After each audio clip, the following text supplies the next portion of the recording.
always thought the stories about the cursed mirror were just tales until my own reflection began showing me a twisted version of my future. It started innocently enough, a mere flicker in the corner of my eye while I was getting ready for work.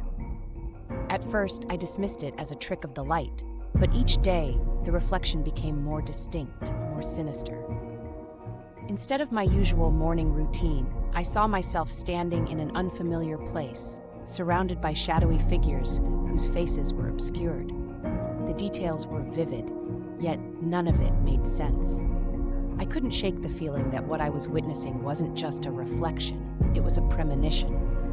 Intrigued and terrified, I started spending more time in front of the mirror, hoping to catch more glimpses of this distorted reality. Soon, the scenes began to unravel a story where I was the main character, trapped in a world spiraling toward chaos. I saw myself making decisions I would never consider, hurting people I loved, and losing everything. The mirror showed me a version of myself that was both foreign and familiar, and I couldn't decide if this was a warning or a curse. Each night I was haunted by the images I had seen, unable to escape the feeling that I was losing control over my own fate.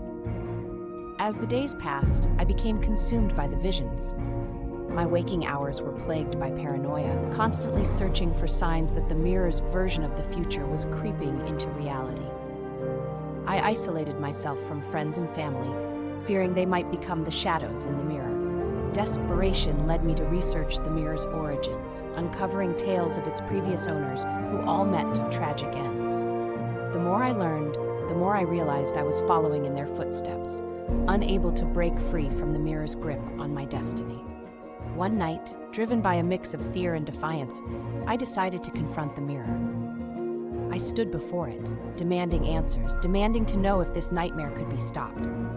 The reflection twisted into a grotesque smile, and for the first time, I heard a voice that was both mine and not mine. It whispered promises of power and freedom if I embraced the darkness it showed me. In that moment, I understood the true horror. The mirror wasn't just showing me my future, it was shaping it, and as I felt my own hand move against my will, reaching toward the mirror's surface, I realized that the twisted future I feared was already beginning.